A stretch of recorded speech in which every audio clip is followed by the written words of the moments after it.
నేను కాదు, దేవుడు చెప్తాడని ఖచ్చితంగా చెప్తాడు. ఆ కళ 7 బలమైన వెన్నులు, 7 బలమైన ఆవులు అంటే ఒకటే కళ. అయితే కళ నిశ్చయం కనుక దేవుడు 2 సార్లు నీకు బయలుపరిచినాడు. ఆ 2 సార్లు బయలుపరిచినది ఒకటే కళ. 7 బలమైన ఆవులు, 7 బలమైన వెన్నులు. 7 బలహీనమైన ఆవులు, 7 బలహీనమైన వెన్నులు అంటే 7 సంవత్సరాలు ఈ దేశంలో అద్భుతమైన పంట పండుతుంది. 7 సంవత్సరాలు ఎలాంటి పంట అంటే మీరు ఎన్నడూ ఊహించని పంట జరుగుతుంది. అద్భుతమైన పంట. తడిసిన వాళ్ళకి ఏమన్నా కొంచెం టవాల్ ఏమన్నా సుబ్బయ్య రూమ్లో టవాల్ ఉంటుంది. సండేస్ టవాల్ తీసుకొచ్చిస్తే తుడుచుకుంటున్నాను. ఇక్కడ కూడా టవాల్ తీస్తున్నాయి. ఇది కూడా ఆ తల తుడుచుకోండి కొంచెం.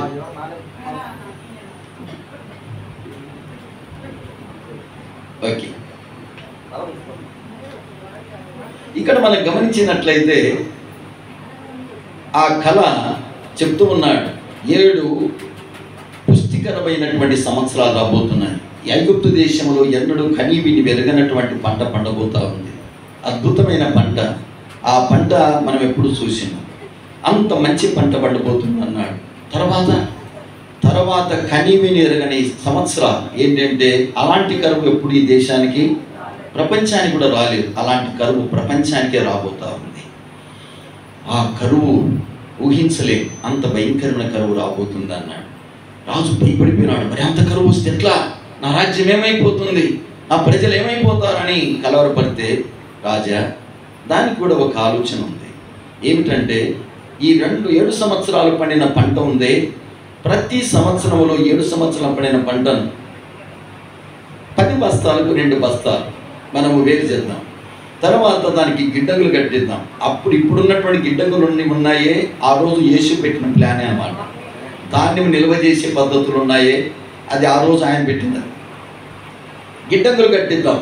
ఏ ఊర్లో ఆ ఊర్లో, ఏ పట్టణం ఆ పట్టణంలో మన దేశమంతా సంపూర్ణమైనటువంటి పంట పండుతుంది. ఏ ప్రాంతంలో ఆ ప్రాంతంలో గిడ్డంగులు కట్టిద్దామన్నాడు. ఈ గిడ్డంగులు మనం కట్టించి ఈ విధంగా చేద్దామన్నప్పుడు అద్భుతమైనటువంటి ఆలోచన చెప్పినామని సంతోషపడినాడు. అప్పుడు అక్కడ ఉన్నటువంటి వాళ్ళందరినీ కూడా అడిగినాడు, అయ్యా ఒక మంచి వ్యక్తిని నియమించుకోండి. ఈ ఆహార ఉత్పత్తి జరిగిన తర్వాత దాన్ని మెయింటైన్ చేసే ఒక వ్యక్తిని మీరు ఎన్నిక చేసుకోండి. అలాంటి ఎన్నిక చేసుకున్న వ్యక్తి ఆయన చక్కగా దీనంతా మెయింటైన్ చేస్తానన్నాడు. అప్పుడు అన్నాడు ఫరో, ఇంత మంచి జ్ఞానము, ఎంత మంచి మనసున్న వ్యక్తి మన దేశంలో ఎవరైనా ఉన్నారా అన్నాడు. అప్పుడు మంత్రి అన్నాడు, ఎవరు లేరు రాజా. ఇంత జ్ఞానం ఈ విధంగా దేశం అంతటిని మెయింటైన్ చేయాలంటే అది ఎవరి తరం అయ్యేది కాదు అన్నాడు. అప్పుడు అన్నాడు యోసేపుతో రాజు, నాయనా యోసేపు, నిన్ను నేను 2వ రాజుగా చేస్తాను. ఈ దేశానికి అంతటికి రాజు నీవే. నీ తర్వాతనే నా తర్వాత నేను ఊరికే సంతకం చేసేవాడిని. ప్రపంచానంతా ఏలేవాడు, ఈ ఐగుప్తు రాజ్యాన్ని ఏలేవాడు నీవే. నాయన నీకు ఇష్టమేనా అంటే, నీ సిద్ధమైతే నువ్వు శిరసావహిస్తే ఆ పనులు చేయడానికి సిద్ధమే. ఉద్యోగం చేయడానికి కాదు, సేవ చేయడానికి. ఉద్యోగం అనేది ఇప్పుడు మనం అది గ్రేడ్గా భావిస్తాం. ఉద్యోగం అనేది గ్రేడ్ కాదు. అది ఏంటంటే మంచి పని చేయడానికి ఏదైనా ఒక బాధ్యత తీసుకోవడం. అందుకే బైబిల్లో తిమోతికి రాసిన మొదటి పత్రిక 3వ అధ్యాయం 1వ వచనంలో ఎవడైనా అధ్యక్ష పదవి ఆశించిన అట్టివాడు దొడ్డ పనిని ఆశిస్తున్నాడు అన్నాడు. దొడ్డ పని అంటే దొండకాయ కాదు, ఏంటి? మంచి పని. అంటే అది మంచి పనే కానీ చెడ్డ పని కాదు, పదవి కాదు. అయితే దాసుడైన సేవకునిగా నేను పనిచేస్తాను, మీరు శిరస్సు ఆవహిస్తే అంటే, ఆయన నా ఉంగరం నీకు తీసిస్తున్నాను. అప్పుడే రాజు ఉంగరం తీసి అతన్ని తొడిగినాడు. రాజు మెడలో ఉన్న ఆహారం తీసి అతనికి వేసినాడు. రాజుతో తొడిగించినాడు. ఇతడు 2వ రాజుగా నేను ప్రకటిస్తున్నాను దేశానికి అన్నాడు. తర్వాత అతనికి వివాహం చేసినాడు ఒక అమ్మాయిని. ఆ అమ్మాయి అసేనత్ అనేటువంటి అమ్మాయిని తీసుకొచ్చి అద్భుత వివాహం చేసినాడు. అతన్ని చేసిన తర్వాత దేవుడు అతను ఆశీర్వదించి పరిపాలించడం ప్రారంభించినాడు. ఈ విధంగా అనుకున్నట్టుగానే 7 సంవత్సరాలు అద్భుతమైన పంట పడినాయి. గిడ్డంగులు కట్టించి ధాన్యం నిల్వ చేసినాడు. అనుకున్నట్టుగానే 7 కరువు సంవత్సరాలు వచ్చినాయి. కరువు సంవత్సరాలు ఐగుప్తు దేశం అంతా కూడా ఎక్కడే కానీ ఎవరు పస్తు లేకుండా అద్భుతంగా పోషించినాడు. ఆ తర్వాత లోకమంతా కరువు వస్తే ఐగుప్తు దేశంలో ధాన్యం ఉందని ప్రపంచానికి తెలిసింది. అప్పుడు ప్రపంచానికి కూడా వీళ్ళు ధాన్యం ఇవ్వగలిగినారు. ప్రపంచానికి ధాన్యం ఇవ్వగలిగితే ఈ అన్నగారు ఉన్నారు, దాన్ని కొట్టి ఐగుప్తు పంపించినటువంటి వాళ్ళు ఉన్నారు, వాళ్ళకు కూడా ధాన్యం అవసరమే. అప్పుడు 11 మంది అన్నగారు తల్లిదండ్రులకి అందరికీ కరువు వచ్చింది, ధాన్యము లేవు. అప్పుడు ఐగుప్తులో ధాన్యం ఉన్నదన్న సంగతి గ్రహించి ప్రభుత్వాలందరూ కూడా ఆ ధాన్యమును తీసుకురాకపోండి నాయన అని యాకోబు వాళ్ళ పిల్లలు పెట్టి పంపించినాడు. యాకోబు పంపించేటప్పుడు ఒక మాట అన్నాడు, నాయన మన దేశంలో కొన్ని అంజుర పనులు ఉన్నాయి కదా, ఇజ్రాయెల్ దేశంలో ఏముంటాయంటే అంజుర పనులు ఎక్కువ ఉంటాయి. ఖర్జూరాలు ఇక్కడ కొంచెం ఒలివ నూనె, ఇప్పుడే మన కరువు వచ్చింది కానీ కొన్ని ఉన్నాయి కదా. రాజు దగ్గరికి వెళ్ళేటప్పుడు ఒట్టి చేతులు పోకూడదు. రాజు దగ్గరికి వెళ్ళేటప్పుడు ఏం చేయాలి, మన చేతులైనటువంటిది ఏదో తీసుకెళ్ళాలి. అందుకే మనం కూడా మన బంధువుల దగ్గరికి వెళ్ళినప్పుడు ఒట్టి చేతులు పోకుండా కనీసం ఒక 2 డజన్ పనులన్నా, ఒక డజన్ పనులన్నా ఏదో తీసుకెళ్తాం, అది మంచిది. మనము మన పిల్లలకు ఏదైనా ఇంటికి వచ్చేటప్పుడు ఏదో ఒకటి తీసుకొని వస్తాం. మన బంధువుల దగ్గరికి వెళ్ళేటప్పుడు కూడా ఏదో ఒకటి తీసుకెళ్ళాలి.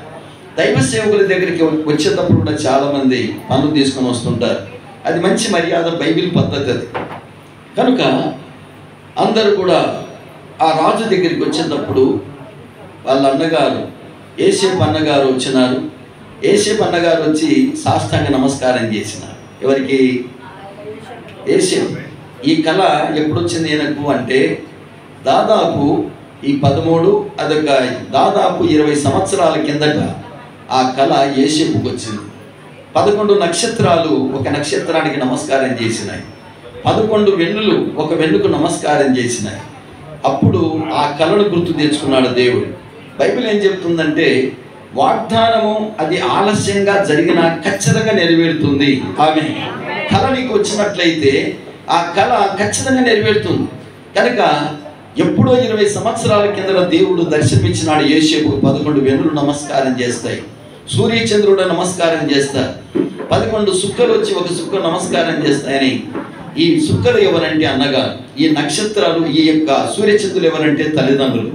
తల్లిదండ్రులు కూడా ఆయనకు నమస్కారం చేస్తారు. ఎందుకంటే ఐగుప్తు దేశానికి అధిపతి కనుక అధిపతుల దగ్గర తల్లులైనా తండ్రులైన ఎవరైనా నమస్కారము చేయాల్సిందే.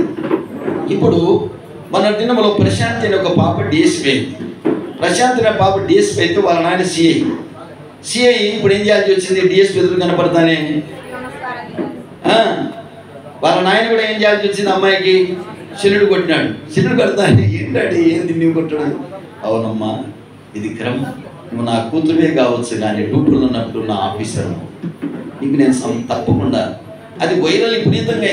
ఆ విధంగా తల్లిదండ్రులు కూడా యోసేపుకు నమస్కారం చేయాల్సి వచ్చింది. అందరూ కూడా దేవుడిచ్చిన కళ నేర్పించింది. యోసేపు లోపలికి వెళ్ళి ఏడ్చుకున్నాడు, చాలా ఏడ్చినాడు. ప్రభువా, ఎంతైనా నమ్మదగిన దేవుడు, నువ్వు ఏదైనా కళ ఇస్తే నెరవేరుస్తావు. ఈ మహాదేవుడమైన నీకు నేను నమస్కరిస్తున్నాను, తల వంచని నమస్కరించినాడు. దేవుణ్ణి గణపరిచినాడు. ప్రియులారా, లోపల నుంచి మళ్ళీ కన్నీళ్ళు తుడుచుకొని వచ్చినాడు. కొంచెం కఠినంగా మాట్లాడినాడు. నీకేం మీ అన్నగారు ఉన్నారు, తల్లిదండ్రులు ఎంతమంది, ఎవరు ఏంటి విషయాలన్నీ మాట్లాడినప్పుడు వాళ్ళు చెప్పినారు, ఒక వ్యక్తి లేడు, మేము 11 మంది అయితే ఒక వ్యక్తి లేడు, మీతో వాళ్ళు ఉన్నారని చెప్పినారు. ఈ విధంగా చెప్పిన తర్వాత మీకు తమ్ముడు ఉన్నాడా? ఉన్నాడు. ఈసారి వచ్చారు, అతను కూడా తీసుకురండి. వాళ్ళు అతన్ని తీసుకొని వస్తేనే మీకు ఇక్కడ దర్శనం, లేకపోతే లేదన్నాడు. అప్పుడు యోసేపు పోగొట్టుకున్నాను, బెన్యామీను కూడా పోగొట్టుకుంటే నా పరిస్థితి ఎట్లా అని ఏడ్చినాడు యాకోబు. ఏమైనా పర్వాలేదు తీసుకెళ్ళండి అని మళ్ళీ చిన్నోని కూడా పంపించినాడు. ఆ చిన్నోని చూస్తానే ఆయనకి ఎక్కడ లేని దుఃఖం వచ్చింది. ఒక తల్లి పిల్లలు ఇద్దరు, ఎవరు? యోసేపు, బెన్యామీను. తన వెనక పుట్టిన పిల్లోడు కనుక వాడు పుడతాని, బెన్యామీను పుడతాని వాళ్ళమ్మ చనిపోయింది. బాలింత కాయలలోనే చనిపోతే అప్పటికి యోసేపు కొంచెం ఎడపిల్లోడు. ఆ పిల్లోనికి దగ్గర తీసుకొని అన్నం పెట్టినవాడు, ఆ పిల్లోనికి ఉయ్యాలు ఊపినవాడు. అందుకే వాడంటే ఎంతో ప్రేమ. ఎవరికి? యోసేపు. చూడక 20 ఏళ్ళు పైన అయింది. వాడిని చూడాలని ఆశ. ఆ రోజు చూస్తానే ఎక్కడ లేని దుఃఖం వచ్చి పోయినాడు, పంకుపోయినాడు, నిందబడి కౌలించుకున్నాడు, ఏడ్చినాడు. అప్పుడు తను ధైర్యపరుచుకున్నాడు, నేను ఎవరినో తెలుసా, మీ తమ్ముని యోసేపు. వాళ్ళు భయపడిపోయినారు. యేషపుగా బతికున్నాడా? మేము సంపాలని ఆ రోజు గోతులేసినాం, ఇతడు ఈ పీడీరుడు అవుతుందని చెప్పేసి ఎక్కడో పంపించినాం. ఈ దేశంలోనూ ఉన్నావా? మేము చేసిన అపకారం, మేము ద్రోహులం, మమ్మల్ని ఏం చేయాలని ఏడ్చినారు. అప్పుడు అంటాడు, అన్నలారా, ఇది మీరు చేసింది కాదు, దేవుడే ముందుగా తన ప్రణాళిక ప్రకారం ఇక్కడ పంపించినాడు. దేవుని ప్రణాళిక, దేశానికి కరువు వస్తుంది, ఆ కరువులో మీకు మనందరికీ ఆశ్రయం ఉండడానికి దేవుడు నన్ను ముందుగా ఇక్కడ పంపించినాడు, కానీ మీరు చేసింది కాదు, భగవంతుడే నన్ను ఇక్కడ పంపించాడు. ఎంత మంచి మాట! ఏయ్ దుర్మార్గులారా, పాపిష్టులారా, ఎంత పగర మీకు! నన్ను మీరందరూ కూడా కలిసి చంపాలనుకున్నారు, మళ్ళా తిరిగి ఇస్మాయిల్కి అమ్మేసినారు. ఇంత ద్రోహం చేసినా మిమ్మల్ని వదిలిపెడతానా? ఈరోజు ఏం చేస్తానో చూడు అని అన్నాడా? అన్నలారా, ఆ విషయం ఆ రోజు జరిగింది మర్చిపోండి. అది మీరు చేసింది కాదు, దేవుడే ఇక్కడికి రావాలని అలా చేసినాడు, కానీ మీరు చేసింది కాదు అన్నాడు. ఎంత మంచి మాట! దేవుడి స్తోత్రం, హల్లెలూయా. మనం కూడా ఎవరైనా కీడు చేసినప్పుడు వాళ్ళు ఎదురైతే మన రోమాలు ఏమవుతాయి? నిక్కబొరుచుకుంటాయి, ముఖం మారిపోతుంది, కళ్ళు ఎర్రగవుతాయి, పెద్దగా అవుతాయి. మీరు నాకు ద్రోహం చేసినారు, దేవుడు రానను ఎట్లా చేసినాడు, పైకి తీసుకున్నాడు, ఇంకా భర్త చూసుకో అని అన్నాడా? అలాగనకూడదు. మనము దేవుని పిల్లలకు, లోకస్తులకు అదే తేడా. యేసుక్రీస్తును నమ్మిన బిడ్డలను దివ్య జ్ఞానముతో నింపుతాడు. ఒక చిరునవ్వు, ఒక శాంతము 10 రోగాలు తింటాడు, 10 ఆశీర్వాదాలు తీసుకొస్తుందట. అయితే అదే బాధ, ఏడుపు, కోపం ఏం చేస్తుందంటే 1000 రోగాలు వెంట పెట్టుకొని వస్తుంది. కనుక చిరునవ్వుతో ఉన్నప్పుడు రోగాలు పోతాయి, ఆశీర్వాదాలు వస్తాయి. ఏసేపు అందరితో పరిచయం చేసుకొని బాధపడాలని కలిసి పనిచేద్దామని అని ఆనాడు అన్నం తీసుకొచ్చినటువంటి తమ్ముని కొట్టి తిట్టి అతనికి అన్నం పెట్టకుండా సంపాదనుకున్నారు. కానీ అన్నమే లేకుండా అయ్యో అని అలమటించేటువంటి అన్నగారిని రాజవిందు పెట్టినాడు. దేవుని స్తోత్రం, మంచి భోజనం పెట్టినాడు. అన్నగారు ఈ విధంగా దేవుని సన్నిధిలో దీవించబడినారు. వాళ్ళ నాయనకు వెళ్ళి చెప్పినారు, వాళ్ళ నాయన నా కొడుకు ఇంకా బతికున్నాడా అని సంతోషపడి వచ్చినాడు. అందరూ కూడా 70 మంది ఐగుప్తుకు వచ్చినారు. యేసేపు 30వ సంవత్సరంలో రాజు అయినాడు. 110 సంవత్సరాల వయసులో చనిపోయినాడు. అంటే 70 సంవత్సరాలు రాజ్య పరిపాలన చేసినాడు. 5 ఏళ్ళు ఉంటే దించాలనుకుంటారు, 70 ఏళ్ళు ఉన్నా కూడా యేసేపుని ఎవరు దించాలని, మంచి మనసున్నలను ఎవరూ దించాలనుకోరు. దేవునికి స్తోత్రం, హల్లెలూయా. తన స్వార్థం చూసుకునే వారిని ఎంతైనా నష్టపరుస్తాడు. 70 సంవత్సరాలు ఐగుప్తును ఏకఛత్రాధిపత్యంగా పరిపాలన చేసినాడు. ఎవరు కూడా అడ్డు తగిన వారు లేరు. ఎందుకంటే జ్ఞాని, మంచి ఉత్తముడు, మంచి మనసున్నవాడు, దేశక్షేమము రాజుక్షేమం పోయినవాడు. నేను ఇంత గొప్ప హోదాలకు వచ్చినాను, ఇంకా రాజు కూడా లేకుండా తొలగించి నేనే రాజు ఉంటానని కూడా ఎప్పుడు అనుకోలేదు. ఆమె మనకిచ్చిన పనిలో మనం నమ్మకంగా ఉంటే దేవుడు ఎప్పుడు మనకు తోడుకొని మనల్ని ఆశీర్వదిస్తాడు. ఆమె ఈ ఉదయకాలంలో నా ప్రియమైన దేవుని బిడ్డలారా, నీ అన్నగారు, నీ చెల్లెళ్ళు, నీ కుటుంబస్తులు, నీ ఆడబిడ్డలు, నీ యొక్క తోడుబుట్టులు ఎవరైనా సరే ద్వేషిస్తుంటే వాళ్ళ మీద నువ్వు పగపెట్టుకోవాలి. వాళ్ళను ప్రేమించు. నీ మీద నిందలేసినటువంటి అమ్మాయిలు ఎవరైనా ఉంటే వాళ్ళను కూడా క్షమించు, బాధపడాలి. నిన్ను జైల్లో వేసిన, జైల్లో ఉన్నటువంటి వారికి నువ్వు మాదిరిగా ఉండు, కానీ ఇంకొకరికి ఆశీర్వాదకరంగా మనం ఉండాలి, కానీ వాళ్ళని బాధ పెట్టే వారంగా ఉండకూడదు. ఒక దినమున దేవుడు నిన్ను పైకి తీసుకొస్తాడు. ఆమె అలాగా 70 సంవత్సరాల తర్వాత ఈ యేసేపుని ఎరుగని కొత్త రాజు వచ్చినాడు. కొత్త రాజు వచ్చినప్పుడు వీళ్ళు జనం అప్పటికి లక్షల మంది అయినారు. వీళ్ళ జనం ఒకరితో, ఇద్దరితో, 70 మందితో, వందలై, వేలై, లక్షలైనారు. ఇంతమంది అయ్యేసరికి ఈ జనముల యొక్క ప్రత్యేకంగా ఉన్నారు. ఎవరు వీళ్ళంటే వీళ్ళు యూదులు, ఇజ్రాయెల్.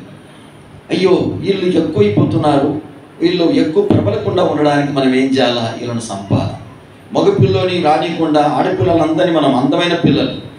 యూదులు, ముస్లింస్ అమ్మాయిలు కొంతమంది చూస్తే మనకు చాలా అందంగా కనపడతారు. కొంతమంది ఇప్పుడు అందంగా అందరు ఉన్నారులే, అందమైన అమ్మాయిలను ఉంచండి, ఈ మగపిల్లందరిని చంపేయండి, ఎందుకు వాళ్ళ వంశం లేకుండా చేద్దామన్నారు. ఇలాంటి పరిస్థితులలోనే మోసే పుట్టినాడు. దేవుని స్తోత్రం. ఆ కాలమందు ప్రజలను చంపుతున్న కాలంలో దేవుడు మోసేని లోకాన్ని తీసుకొచ్చినాడు. మోసే దేవుని యందు భక్తి కలిగిన వాడై దేవుని ఎదుగుతూ ఉండగా దేవుడు అతనికి దర్శనమైనాడు. దర్శనమిచ్చి మోసే నా ప్రజలైన ఇశ్రాయేలును వెళ్ళి రక్షించమంటే చివరికి విన్నాడు. విని ప్రజల దగ్గరికి వచ్చి ఆ ప్రజలకు చెప్పినాడు, దేవుడు మీ ప్రజల బాధను చూసినాడు, మీ కన్నీళ్లు చూసినాడు, వాళ్ళు పెట్టే బాధను చూసినాడు, మీ కన్నీళ్లు చూసినాడు, విన్నాడు, విని చూచినాడు. ఆయనే మిమ్మల్ని ఆశీర్వదించడానికి, మిమ్మల్ని విడిపించడానికి దిగి వచ్చి ఉన్నాడనే వార్త విన్నారు. ఆ మాట విన్నప్పుడు వాళ్ళు తల వంచి నమస్కారం చేసినారు. ఆమేన్, హల్లెలూయా. నిర్గమాకాండము 4:31 వాళ్ళందరూ కూడా ఆ మాట విని తల వంచి నమస్కారం చేసినారు. మా దేవుడు మా కన్నీళ్లు చూచినాడు, మా దేవుడు మా యొక్క మొర విన్నాడు, మా దేవుడు మమ్మల్ని రక్షించడానికి ఒక నాయకుని పంపించినాడు అని దేవునికి ఆరాధన చేసి తల వంచి నమస్కరించినారు. ఈ ఉదయకాల ఆరాధనలో నా ప్రియమైన దేవుని బిడ్డలారా, నీ కష్టాలు ఎన్నైనా ఉండొచ్చు, దుఃఖాలు ఉండొచ్చు, భర్త, భార్య, పిల్లలు, కుటుంబం, అనారోగ్యం, వేదన, కదిలిస్తే కన్నీళ్ళు, ఇంటికి వచ్చినప్పుడే కొంత నిమ్మలంగా ఉంటుంది, బయటకు వెళ్తే అన్నీ చుట్టుకుంటాయి. అలాంటి పరిస్థితి నీకు ఉండొచ్చు. మోసే కంటే గొప్పవాడు యేసు ప్రభు. ఆమేన్. మోసే అనేటువంటి ఒక నాయకుడు మాకు వచ్చినాడని వాళ్ళు అంత సంతోషిస్తే, మోసే కంటే గొప్పవాడైన యేసుక్రీస్తు మనతో ఉన్నప్పుడు, మన దేవుడైనప్పుడు మనమెంత దేవుని ఆరాధించాలి. ఆమేన్. కనుక యేసుక్రీస్తు మోసే కంటే గొప్పవాడు. సాగిల పాడి మృక్కెదము సత్యముతో ఆత్మతో మన ప్రభు యేసుని సాగిల పాడి మోసే కంటే శ్రేష్ఠుడు, అన్ని మోసముల నుండి విడిపించు. మోసే కంటే అన్ని మోసముల నుండి విడిపించు. మోసే కంటే శ్రేష్ఠుడు, అన్ని మోసముల నుండి విడిపించగలిగిన దేవుడు. ఆమేన్, హల్లెలూయా. కనుక ఆ మహాదేవుడు మనకు దేవుడుగా ఉన్నాడు గనక ఎవరు కుంగిపోకుండా, నీ బాధ, అన్ని బాధల్లో ఉన్నారు, వాళ్ళు కష్టాల్లో ఉన్నారు, నిట్టూర్పులు ఉన్నారు, పిల్లలు సంపుతూ ఉన్నారు, దిక్కులేని వారై ఉన్నారు.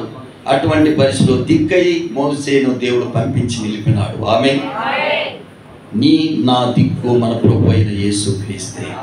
అది ఏ పరిస్థితి అయినా సరే, పరిస్థితికి చాలిన దేవుడే మన ప్రభు అయిన యేసుక్రీస్తు. కనుక ఇక్కడున్న ప్రతి ఒక్కరి కన్నీళ్లు తుడవగలడు, ప్రతి ఒక్కరి ప్రార్థన వినగలడు, ప్రతి ఒక్కరి చేతులు జోడించినప్పుడు ఆర్తనాదాన్ని చూసి అర్థం చేసుకోగలడు, ప్రతి ఒక్కరి కన్నీళ్లు తుడిచి మనకు మేలు చేసే దేవుడే మన ప్రభు అయిన యేసుక్రీస్తు. ఆమేన్. ఈ లోకంలో ఎంతమంది నేను వేరు చేసినా, ఎంతమంది నేను బాధ పెట్టినా, నిన్ను బాధ పెట్టనివాడు. నిన్న దినంలో నేను అదే ఆ భిక్షగానికి చెప్పినాను, సహోదరుడా, నేను అతని మీద చేసి, సహోదరుడా, భార్య నీకేదో బాధ పెట్టిందని, బామర్తులు ఏదో నేను అరిసి కొట్టినాడని కుంగిపోవాలి. దేవుడు నిన్నెప్పుడూ నిందించాడు, దేవుడు నిన్నెప్పుడు కొట్టాడు, దేవుడు నిన్నెప్పుడు కూడా ఈ రోజైనా సరే నిన్ను ప్రేమిస్తానే ఉన్నాడు. అందుకే నాతో ఈ మాటలు మాట్లాడుతున్నాడు. కనుక బాధపడద్దు, ధైర్యం ఉండమని చెప్పినప్పుడు, అలాగే అయ్యా యేసుక్రీస్తును, ఇంత గొప్ప దేవుడా, ఇంత మంచి ప్రేమగా నాకు ద్రోహం జరిగింది అని వాళ్ళని చూసి బాధపడుతున్నాను, కానీ నాకు మేలు చేసే దేవుడు ఉన్నాడని నేను బాధ, నేను ఇప్పటి నుంచి నా బాధను పోగొట్టుకుని బ్రతుకుతాను అన్నాడు. దేవుని స్తోత్రం, హల్లెలూయా. కనుక వారు తల వంచి నమస్కరించడానికి కాలం ఏంటంటే ఇంత కథ అక్కడ జరిగింది.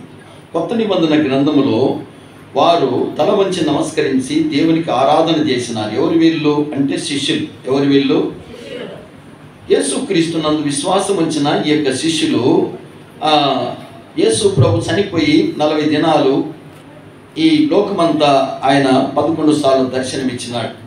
లాస్ట్ ఆయన ఒలివల కొండ మీద నుంచి పరలోకానికి వెళ్తూ ఉన్నాడు. పరలోకానికి వెళ్తున్నప్పుడు అక్కడ 500 మంది కంటే ఎక్కువ మంది ఉన్నారు, శిష్యులు కూడా ఉన్నారు. ఆ మహాదేవుడి నుండి మహోన్నతుడై రోజు పెరిగి మహోన్నతుడు వెళ్ళిపోతున్నాడు. అప్పుడు అన్నాడు, నేను సదాకాలం మీతో కూడా ఉన్నాను, మీరు భయపడొద్దండి, నేను తోడుగా ఉంటాను, మీరు నా ప్రేమను లోకానికి చెప్పండి, నా ప్రేమను లోకానికి చూపండి, మిమ్మల్ని నేను లోకంలో ఉంచి వెళుతున్నాను అని చెప్పినప్పుడు వాళ్ళందరూ మాకు తోడుగా ఉండే దేవుడా నీకు నమస్కారం అని దేవునికి నమస్కారం చేసినారు. ఆమేన్.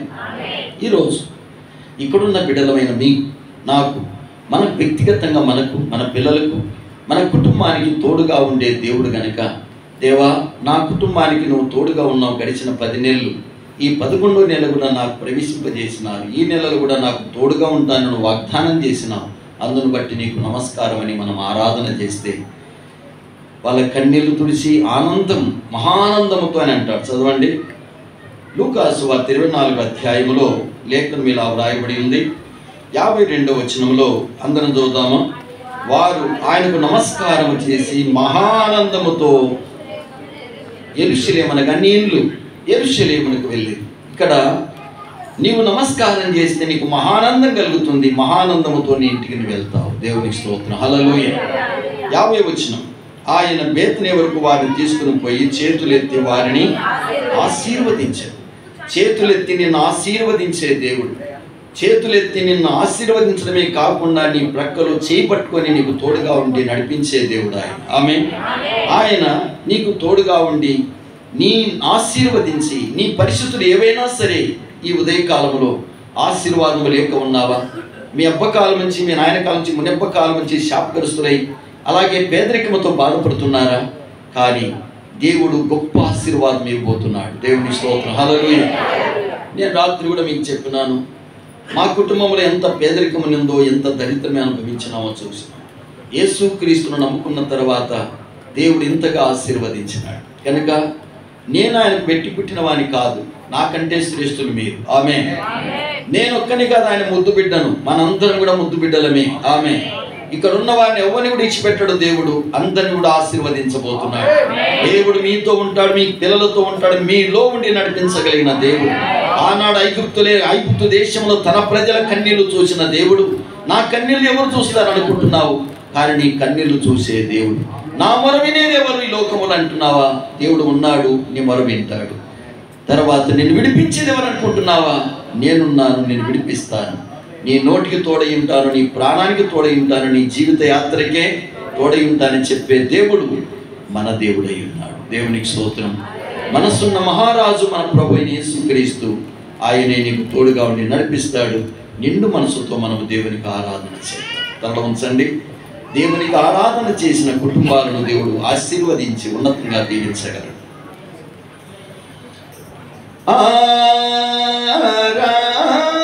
ఆరాధించెదను ఆత్మతో నిరతం, ఆరాధ్య దైవము ప్రభు యేసుని.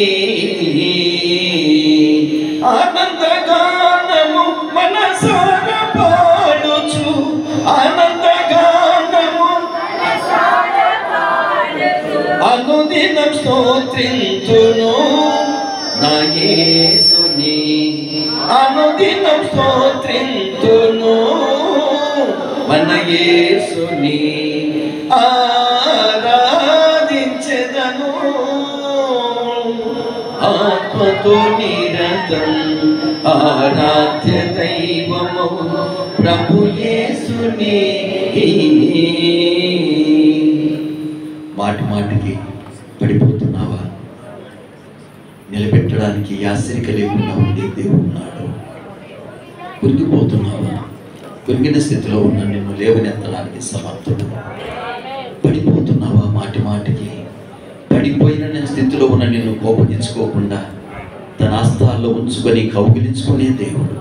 మన పిల్లలు ఎన్నిసార్లు పడిపోతున్న వాళ్ళను లేవనెత్తి వాళ్ళను నువ్వు బాగు చేసి వాళ్ళు ఉన్నతమైన స్థితికి నిలబెట్టినావు. అలాంటి దేవుడే నీ దేవుడు. తల్లి కంటే తండ్రి కంటే శ్రేష్టమైన వాడు ఆ దేవుడు నీకున్నాడు. నువ్వు చేసిన పాపం గుర్తుపెట్టుకోవా? నీవు తలచిన అపరాధాలు పక్కన పెట్టు, నీకు జరిగిన కీడులన్నీ పక్కన పెట్టు. అయితే దేవుని నిండు మనసుతో ఆరాధించు, మన జీవితాన్ని బలపరితంగా చేస్తాడు. 3 బారిన చెట్టు మీద తొలకరి చెవిట్లు పడితే పచ్చగా మారినట్లుగా అమావాస్యను పుండంగా మార్చగలిగిన దేవుడు, శూన్యములో నుంచి సృష్టిని చేయగలిగిన దేవుడు, చీకటిలో నుంచి వెలుగు తీసుకొచ్చిన దేవుడు, మన కన్నీళ్లు తీసివేసి గొప్ప జీవన ఇవ్వడానికి సమర్థుడు. ఉదయకాలం ఆయన. ఆమేన్. హల్లెలూయా. నిండు మనసుతో అందరూ కూడా ఒకేసారి ఆరాధన చేద్దాం. అందరూ ప్రతి ఒక్కరు కూడా దేవానికి స్తోత్రము నాయన. మా దేవుడవై మాకు సహాయం చేస్తున్నావు. ఇశ్రాయేలు మొరవిని వారి కన్నీళ్లు చూచిన దేవుడు, వాళ్ళ మొరవిన్న దేవుడు, వారికి విడుదల చేసిన దేవుడు నాయన తండ్రి. శిష్యుల యొక్క ఆరాధన స్వీకరించి వారికి నిత్యము తోడుగా ఉండి వాళ్ళని బలపరిచి ఆశీర్వదించి మహోన్నతమైన దేవుడవు నాయన, మహోన్నతమైన రీతిలో వాళ్ళకు సహాయం చేసిన దేవుడవు నాయన. వాళ్ళ బాధను వేదన కన్నీళ్ళు పోగొట్టి వారికి సహాయం చేసిన దేవుడవు నా తండ్రి. ఈరోజు మా మధ్యలో నుండి ఆ కన్నీళ్లు తుడిచే దేవుడా నీకు స్తోత్రాలు, మా బాధను పోగొట్టే దేవుడా నీకు స్తోత్రాలు, మా దుఃఖము తీసివేసే దేవుడా స్తోత్రాలు, అపరాధ భావన తీసివేసే దేవుడా స్తోత్రాలు తండ్రి. మా